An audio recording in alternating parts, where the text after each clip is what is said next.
आइए इस वीडियो में असामान्य मोलर द्रव्यमान की अवधारणा को समझते हैं, जिसे हम एबनॉर्मल मोलर मासेस कहते हैं। तो हम जानते हैं कि जब हम KCl या NaCl जैसे किसी आयनिक यौगिक को जल में घोलते हैं तो ये आयनिक यौगिक पूरी तरह से अपने घटक आयनों में वियोजित हो जाते हैं। जैसे KCl को जल में घोलने पर हमें K+ और Cl- आयन प्राप्त होते हैं। इसका मतलब यह है कि यदि हम जल में 1 मोल KCl घोलेंगे तो विलयन में हमें K+ और Cl- आयनों में से प्रत्येक का 1 मोल मिलेगा, यानी विलयन में विलेय कणों के कुल 2 मोल होंगे। लेकिन यह महत्वपूर्ण क्यों है? तो यह महत्वपूर्ण इसलिए है क्योंकि अणुसंख्यक गुण पूरी तरह से विलेय के कणों की मात्रा यानी विलयन में विलेय के कणों की संख्या पर निर्भर करता है। उदाहरण के लिए, जब 1 किलोग्राम जल में 1 मोल KCl को घोला जाता है तो क्वथनांक में 2 गुणा 0.52 केल्विन की वृद्धि हो जाती है। यहाँ 0.52 केल्विन जल के क्वथनांक उन्नयन स्थिरांक को संदर्भित करता है। यह हमें बताता है कि विलेय की सांद्रता में प्रति मोलल वृद्धि होने पर विलायक, जो कि यहाँ जल है, इस विलायक की क्वथनांक में कितनी वृद्धि होगी। अब यहाँ क्वथनांक में 2 गुणा 0.52 केल्विन की वृद्धि हो रही है। यह जल में KCl के 1 मोलल विलयन के क्वथनांक में कुल वृद्धि है। लेकिन क्वथनांक में होने वाली यह वृद्धि वियोजित न होने वाले विलेय के 2 मोल होने पर क्वथनांक में होने वाली वृद्धि के बराबर होगी। उदाहरण के लिए, यदि हम विलेय के रूप में 2 मोल चीनी ले लेते हैं तो हमें क्वथनांक में उतनी ही वृद्धि देखने को मिलेगी जितनी 1 मोल KCl लेने पर प्राप्त हुई है। अब यहाँ समस्या यह है कि यदि हमें KCl के वियोजन की मात्रा के बारे में ज्ञात नहीं होता तो हम इसके मोलर द्रव्यमान की सही गणना नहीं कर पाते।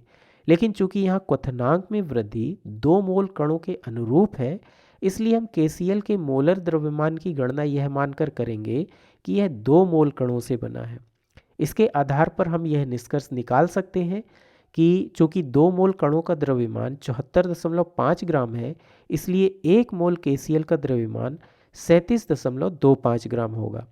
इस प्रकार हम देख सकते हैं कि जब भी विलेय कणों का वियोजन होता है तो प्रायोगिक तौर पर ज्ञात किया गया मोलर द्रव्यमान वास्तविक मोलर द्रव्यमान से हमेशा कम होता है।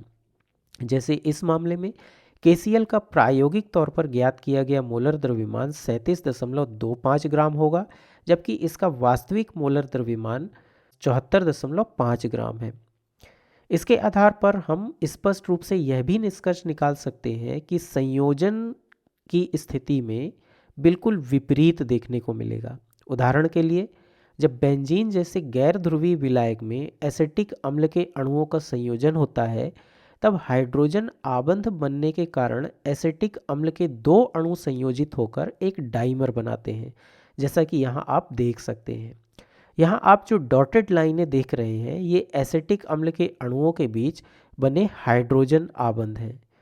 अब यदि एसिटिक अम्ल के सभी अणु संयोजित होकर इस तरह डाइमर बना लें तो विलयन में विलेय के कणों की संख्या केवल आधी रह जाएगी। क्यों? क्योंकि एसिटिक अम्ल के 2 अणुओं के संयोजित होने पर एक डाइमर अणु बनता है। ऐसी स्थिति में विलयन के क्वथनांक में वृद्धि भी सामान्य रूप से अपेक्षित क्वथनांक की तुलना में आधी हो जाएगी।